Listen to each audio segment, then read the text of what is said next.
Today we get to chat with vocalist Absinthe of the band Absinthe Green, discussing their latest release of Love and Pain. I hope you enjoy.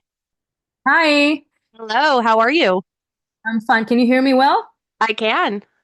Perfect. Hi, nice meeting you, N Nika. Nice meeting you as well. Did I just see a kitty jump past you in the back? She's gonna be here. I know you didn't invite her, but she's gonna she's behind the screen right now. Yeah, Yeah, well, animals are always invited. I will always welcome them. I feel the same way. Exactly. I like the background with yeah, you look like you have some like cool kind of Oh, gothic kind of yeah. decorations. It's my gallery goal. It's an ongoing project. I add and take away things. It's a thing. It's our memorabilia, like antiques that I've collected and all that. So Oh my just gosh, how cool. Do you have a favorite? Um, not really, but I have some. Like I recently lost my other cat, my boy, and I Oh, have sorry. like a photo with him. I don't know if you can see him right Yeah, it's a here. little He dark. was like 6 months old, Oh, oh, and can you see it now? yes. He's a Oh, spin. the handsome Yeah, boy. yeah, and he posed for me when he was 6 months old. Like he had it in him. He was like he's the best model. So I have Oh, here, and it's ooh, let me. Oh my God, you cannot see his back. sorry. No worries. I wanted to show you anyway. So Oh, what a handsome boy. I'm sorry. That's never easy. yeah, it's. I'm sorry. Just give me a second. Totally fine. I never thought I'd do this from the start of the interview. I always throw in surprises. The other day, someone had a Dragon Force poster behind them, and it Yeah. sparked a memory of a dream I had had the night before. And so then I Right. just went into this dream, and this poor guy was probably just like, "Why are we talking about your dream?" But But I think that's super cool. I mean, I always want to know more things about when I talk with people, it's not just about like telling you the trivial stuff. Oh, my album came out there and then and all that. It's like connecting is amazing. And it's also why I do this, It's why I yeah, make music. So what absolutely. a Yeah. better way to connect by some personal facts and trivia and all that. Yeah. Yeah, no, I absolutely agree.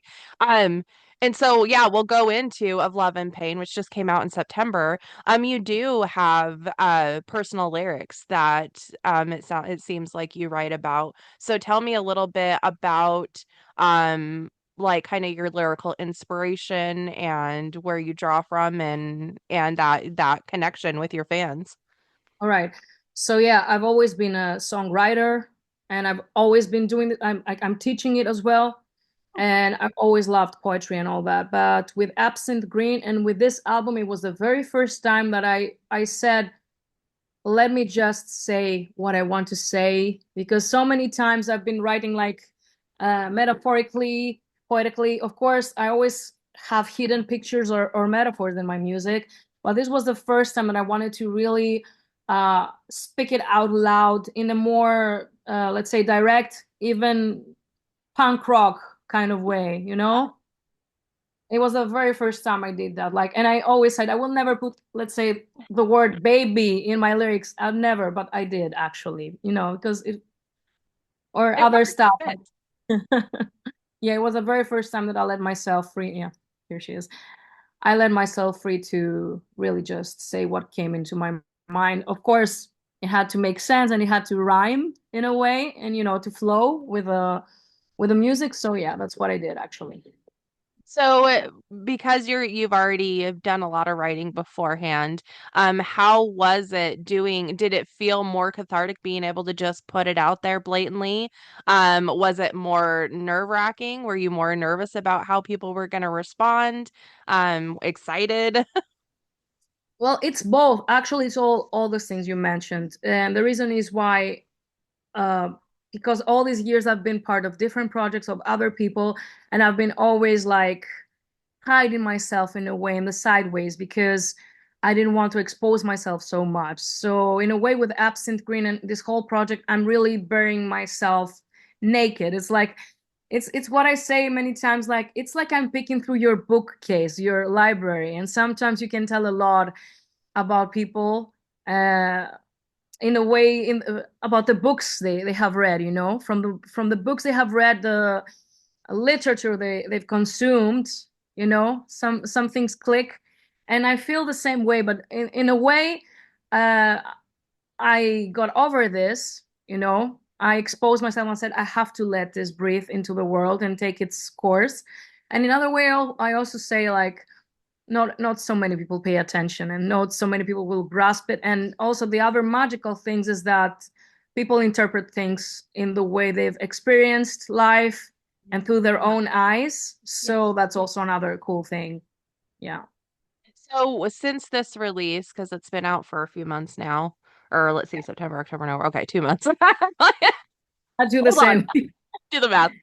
Yeah. Um, but have you had anybody reach out to you and be like, okay, this song really touched me because of my either similar experience, or like you said, like I've experienced this and that, and this song related to that, even though it might not have been about specifically that. I've had it a lot actually, and the thing is that it's not in this two last months, because we have slowly started rolling out the music singles. Singles Like before. Hmm. it's been way long before that. It's another, like, we just released it now because we had problems with the label contracts and all that, and we finally managed to do it the way I wanted to do it. So, without any, let's say, pimping and like contracts that would get from the best to worst, because I've seen this happening a lot. So since the start, I had people reach out and say that this song touched them, or this is really describing how they felt and all that. And I loved it so much. Like, this is why I'm doing it, and this is how I'm listening to music, how I relate to those bands and to those artists, because they speak to me personally and deeply, so when you have this thing, like having other people being touched by something you made, that's amazing. And especially since I'm talking about many sensitive topics at some points, I'd like to make people feel that they're less alone in this world. And through that, and through this strange and sometimes very terrifying thing we call life. Absolutely. Yeah. So has there ever been a time where someone has come to you with something that is really heavy, of where it's been maybe difficult for you to hear their story and have to kind of process, how there's that secondary trauma. Have you had anything like that happen? I've had that happening to me actually. And because um can we? I don't know if there's any topics we have to refrain from. Well, okay. Well, The thing is that, this is you get to say whatever you want to say. yeah, right, because I'm talking a lot about suicide and all that, even implying that. And there's a person who told me about that. Of course, this is nothing, let's say, weird or like out of touch for me, because I know many people, and I've connected with many people through that. But it was the reasons and all that, it was so shocking to me. But I'll never turn away, because I know how important it is for people to just speak the truth and to uh, like be loud and say, oh, your words touch me because I've been through this and that. So in a way, it's a solid, it's a solidary path, but you can really have like other people opening up and telling you their story and feel less, as I said, feel less alone. That's the important thing. Absolutely. So what are some things you Yeah. do for um protecting yourself, balance self-care with your own stuff, as well as when people are coming to you with their stuff? When a person comes to me, I never, to be honest, I've never just thought about just policing myself, or like uh, I don't know, like trying to protect myself, because it's always like it comes in the most crazy moment. So I don't know when someone is gonna come to me and tell me that. Of course. Uh, in order to shield myself, but I don't feel the need to be shielded. I just very empathetic, Hmm. And that's the thing. I'm feeling for them and with them. And yeah, that's also very sad. The world is a very sad place at Yeah. times. It's also a wonderful place. Hmm. Uh, but in general, if you want to generalize this about me being able to cope with all those things all these years, I've done a lot of therapy. I've Hmm. done a lot of like self-reflection and like experienced like the benefits of that in these years. So I'm really trying to save my energy and protect myself. Yeah, but really, like someone being vulnerable, like in front of you, is not something that harms me. Of Yeah. course, it could be sad. It could be like very deep for me, but yeah, I mean, it's the least of my problems in this world where like people are putting each other down in other ways, and for other reasons, you know. Right. Well, let's go on that side of the spectrum then, because the internet can be super cruel, especially with women and rock and metal, you know. It's getting better. It's definitely getting a lot better, but so when it comes to those like people that are just hateful and terrible and gross, how are you able to not let that affect you? Sometimes like being hateful and taking people down doesn't even come from your conscious experienced wise whatever mind. It comes from a very very low place. So of course, when they say that you have 100 beautiful comments and one bad one, of course this will stick out to you. And especially when it's maybe like reaching into some of your insecurities, but you have to always think like who you are in this world and who the other person opposite you is. Like in the end, I've had hatred and I had some dumb comments in the past, especially coming from men who have no idea what it means to be in our shoes, in our Hmm. position. In the Yeah. same way that I cannot speak for a minority that's not me, it's the Mm-hmm. same thing. Like I cannot possibly have the experience or the authority to speak for them.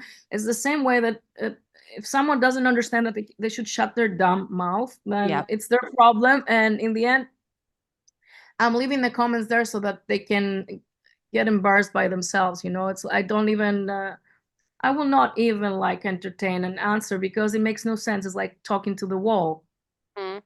Been kind of like a couple instances where you would really educate someone, be like, oh, I'm sorry, I didn't see it your way, I didn't see this perspective, but you really need to be open. And I feel like the people who blatantly post bad comments, they just want to do just that.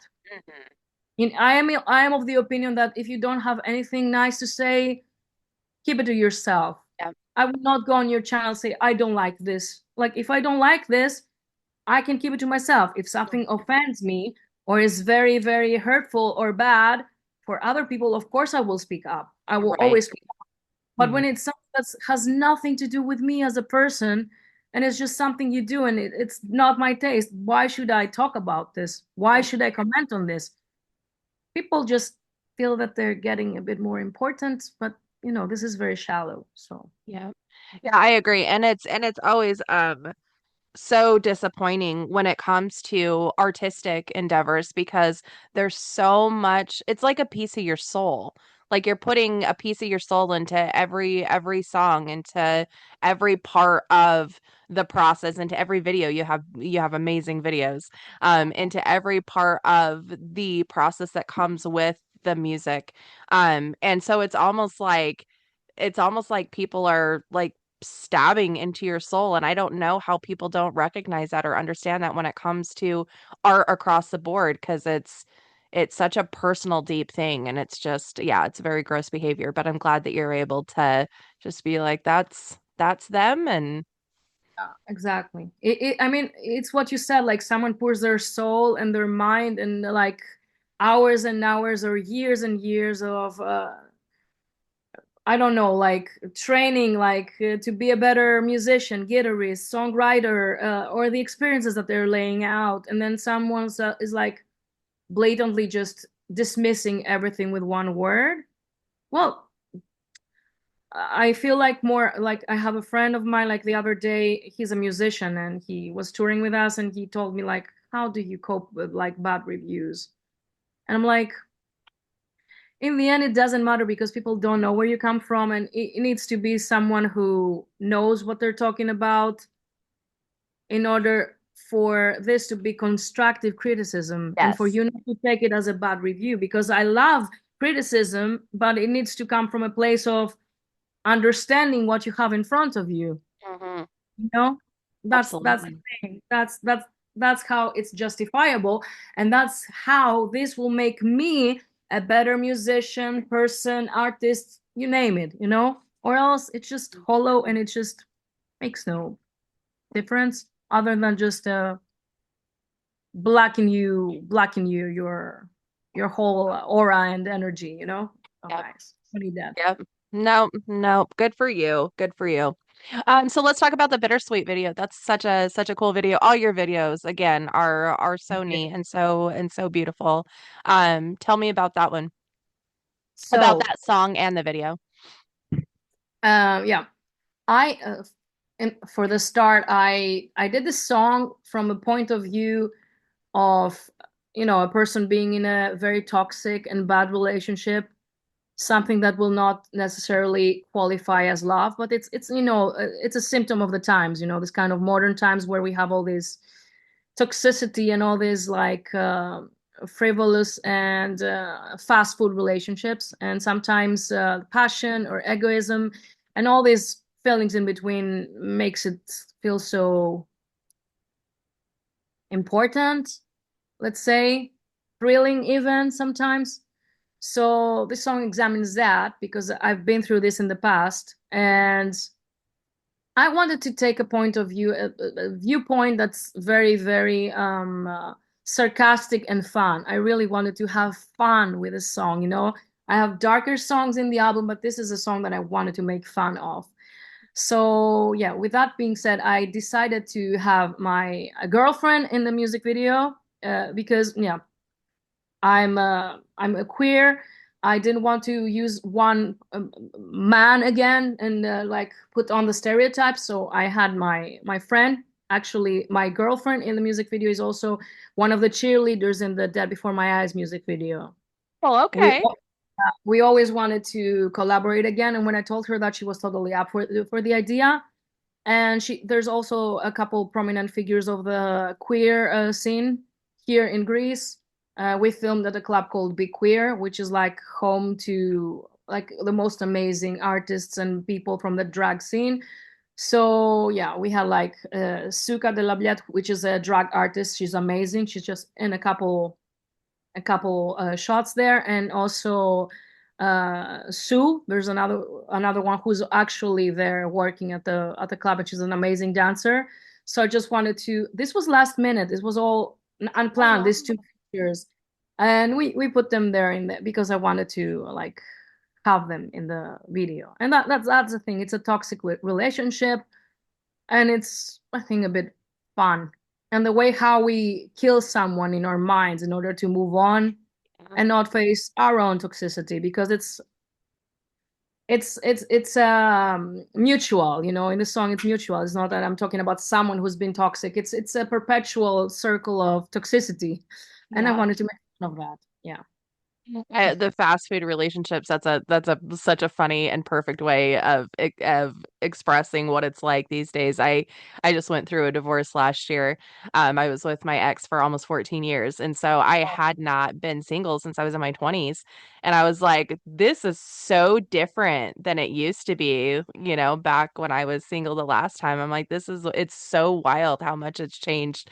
And so fast food relationships is a hilarious way of expressing it. I totally get you because I've also been like in a very long-term relationship. Then I broke up before my relationship, and I've seen all this way people are doing. I'm very old school that way, and you know, Hmm. like online dating and all that, and it's like really much a lot of like, let's say, meat markets to me. That's how I call it, because it looks that way. It's so Yeah, superficial superficial. and Hmm. shallow and stupid, you know, in the way. And I hate that. I hate that. Yeah. Mhm. I'm right there with you. Yeah, I definitely am the old school quote unquote traditional kind of relationship as far as like you meet someone, you like them and you spend time with them. What are we doing with this like wheel? Like spinning the Very, wheel. yeah. Like ghosting and messaging, and they didn't text me and all that. Oh, I hate it so much. Like, So no, no, no. exhausting. I I don't come know from how anybody's enjoying it, but some yeah. people seem to be. Yeah, because it's not about really having a it's exactly like my song. Like it's not about having a substantial real relationship with foundation. It's about the thrill, you know? Yeah. The thrill that keeps you alive. And you know, some people get off in this kind of situations and when they have drama, you know? Yeah. Yeah. And you know what? And Life. that probably is a part of it too. You know, everybody's threshold for what's normal and not normal, whatever, is all different. And so if someone's used to having chaos in their life, then maybe it is more thrilling. I didn't even think about Yeah. it in that light. That makes sense. What is if you have one, what is a song that you have written and created that you feel like is the bigger piece of your soul that you're maybe either get emotional about or just you feel a lot for? Well, all my songs obviously are kind of like this, but when you said it, like two popped in my mind. The one is June 27, which has to do with all this like suicide and all that, and the other one is Same Old Fire. Mhm. And when I perform Same Old Fire live, I always feel very emotional because I wrote it in order to do a duet with Warrell Dane, the late Warrell Dane of Nevermore, and we were never able to complete this.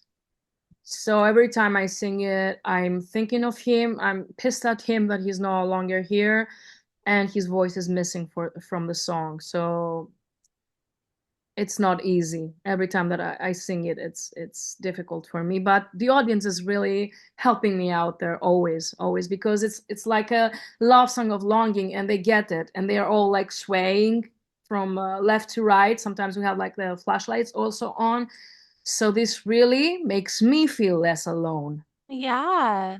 Right. Nice. Get to share that energy with them and that loss even in a sense with them. So how are you able to after doing that one or not how is it sometimes difficult if you're having a particularly more emotional time of singing that because obviously emotions are all over the place. They're gray, they're not black and white. They sometimes seep up and you don't expect them. But is it difficult to transition into the next one when you're like making that emotional yeah, transition. When I sing it live, Yeah.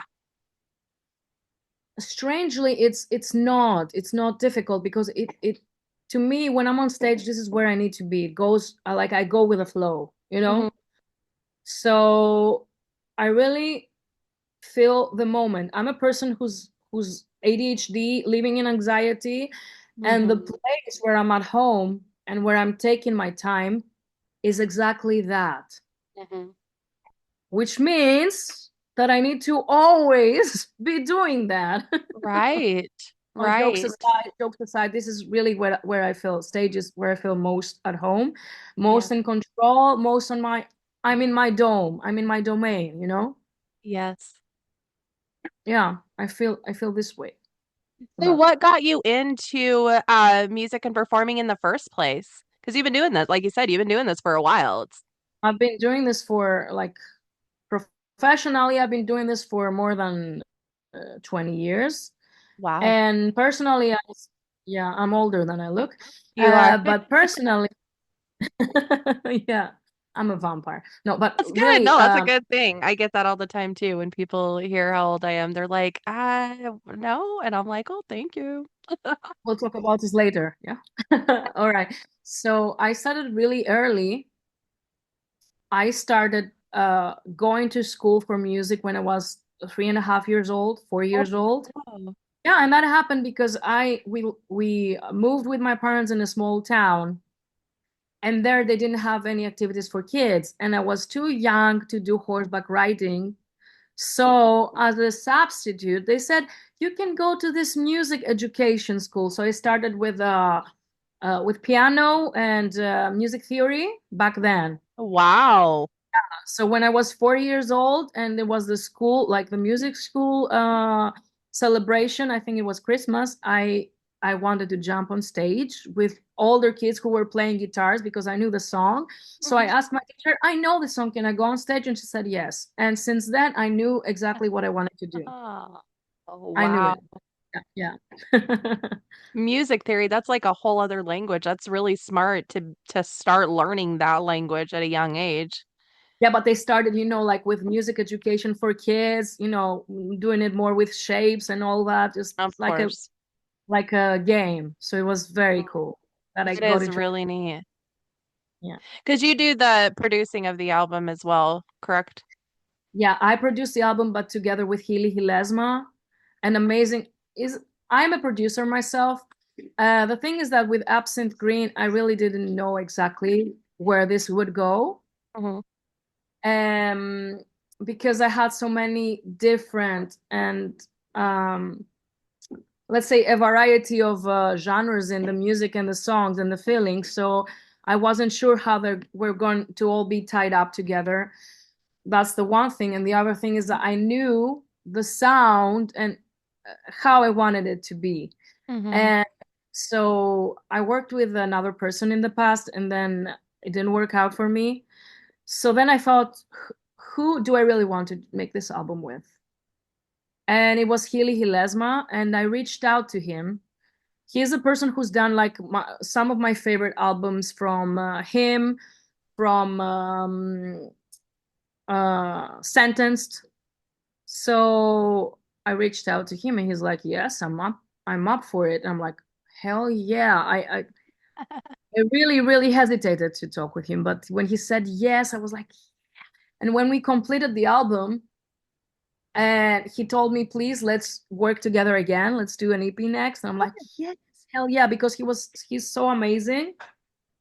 And he's very punk rock soul. Like his music is polished, but he's still keeping this organic, beautiful, like evergreen sound and feeling to the music. So I'm totally like that. I didn't Yeah, want for editing, like also like pitch shifting and correcting like vocals and this and that. I wanted it organic and real and true. yes. I can I can stay at home and make a perfect album, layer upon layer upon layer, and make it perfect. That this will this translate on stage? Will this be true to who I am? No. And I wanted this to really reflect exactly how we're gonna be on stage. And he totally nailed it. And I really love doing this with him. Yeah. So because it's a raw and genuine way that you approach the album, because that's not like super common anymore. I feel like there's some bands that are starting to do that again, but for the most part it's usually like you said, layer upon layer. Um, but I'm sure the vinyl then sounds amazing. I mean, no, but my band, especially the bassist, Willy, he was like, okay, yeah, we can put it out, but it's okay. We didn't do analog recordings. That's a whole different beast that he Hmm. can't really do it. Hmm. Um, it's very difficult. But in the end, when we put it on the vinyl and we listened to it, we were all like speechless, you know? Yeah. There's definitely a different um it's a whole different beast hearing music on vinyl. So yeah, I'll bet it sounds incredible on there. And speaking of which, your artwork for this album is so beautiful. What a cool imagery. Green's my favorite color, and it has like the prettiest balances of green. But it's such a cool cover, and with the snake and obviously the absinthe. Yeah. Tell me about the artist and tell me a little bit about that. So the artist is John Tusas. He also goes as Graphic No Zutsu, and he's an amazing artist, illustrator, whatever you name it. Like now he's like doing also different things with more like painting stroke stuff. Oh. And He's a great friend of mine. We actually play together. He's playing in December with us in our album release show in Athens, and he's playing with his band Narcosis. The thing with John is that um, from the minute that we spoke, like I told him my ideas, and he really took them and just depicted them exactly how I wanted it. And it's so difficult to do that. Yeah. Like when I wanted to assign this project to someone, I didn't know who would it be, and I didn't know how am I gonna phrase it so exactly so that it gets my aesthetic and it translates to image the way I wanted it. And he nailed it from the get-go. I mean, he knew, like I told him, the references, the flowers, the razors, the absinthe glass, the absinthe, the spoon, the snake, everything has a symbolism there. And he did it exactly how I wanted it. And I wanted to just have a mix of like artwork and woodcut because I love medieval woodcuts. So he totally nailed the balance between like an album artwork and a medieval woodcut to something more colorful and vibrant without it being too much too bright, let's say. Yeah. Yeah. Yeah. No, I agree. He definitely nailed it because it is so appealing to look at. I know that's a well, I mean that's artwork. That's what it's supposed to be, but yeah, I just kept picking up picking it apart and yeah, it's super super cool. I'm so Uh glad you I will tell him he's gonna be very happy about this. yes. So what's next? What's next for Absinthe Green? What's coming up? So now we are preparing for the show, actually, what I told you, like the Hmm. release show in Athens, because we played a tour in the UK before that. So we're very eager to bring the release show to our hometown. Hmm. It's a huge one for us, bring a lot of cool stuff. And we're going to be releasing also, because I wanted for this album each song to have visuals. So there's two more tracks that they don't have a visual yet in public. So the next song will be I don't know exactly if it's going to be now December or next year, but we're going to be releasing an album sorry, we're going to be releasing a music video for this and then for the outro as well. Awesome. Awesome. Okay. And you're Maybe doing the release show at home, you said in Athens. Awesome. Do you have plans of doing a tour? we just finished the UK tour, but of course we'd love to jump on a new one. I'm not sure if it's going to happen now in the next year. Mhm. Of Um, but we're in talks about that. We have to see. It's not always so easy, course. but for sure we'll have some individual shows. I also plan on going to Germany. Germany is a country in which I've been living for many years, so I consider it a second home, and I Mhm. really want to bring Of Love and Pain there for sure. It would be really awesome. I hear all the time that it's one of the best places for live music as far as like the fans and the crowds and stuff. For Yeah. sure. So one more quick question. What are some things that you do for like for fun outside of music? What are some of your hobbies or some things that you enjoy? Things I'm doing, except from music, yeah. I'm Yeah. doing I'm doing videos. I have my production company in which we do the most the smaller scale music videos for us and also for other people. I love photography so much, and I love fashion. Fashion is one of my favorite things in the world, and so yeah, it's all part of the multitude that I try to just touch on with Absinthe Green. I just try to put all of this together in some Yeah. point. It's not always possible, but yeah. What about Yeah, like reading or movies or shows that you're into? I love reading. I haven't read in a long time now because I'm in the point of writing right now. Yeah. I'm also compiling some of my short stories and poems for a Oh, book. oh, yay. It's going to be a, let's say, not an official companion to Of Love and Pain in the way, because it has some texts and poetry that is has derived from that. Mhm. but it's gonna be also other things. So I'm compiling this right now, so but I can release it next year. So Awesome. I love when bands or musicians do that. I love to read, so I get really excited about those kinds of things. It's kind of the extra little depth and glimpse you get into either the artist or the music, you know? yeah, exactly. I love that so Awesome. much. So yeah, I'm gonna. Wonderful. Oh, hi, kitty. There she is, Zelda. Zelda. Yeah, that's Zelda. Hi, Hi, Zelda. Zelda. Must Oh, be thank part you of for this. joining us. She's always around. Yeah. That's all right. That means she loves you. Awesome. Well, thank you so much for taking this time with me. I super appreciate it. I'm so sorry about the last time. It was a weird, ended up being a weird day. But Oh, I appreciate you meeting with me and letting me dive in there and get some emotional topics talked about. thank you. Thank you so much for having me. It was great speaking with you. Thank you. Have a wonderful rest of your day and keep me posted on what you have coming up and let's cover when you start doing another release. Thank you so much, Nika. Awesome. We'll talk to you later. Talk later. Bye bye.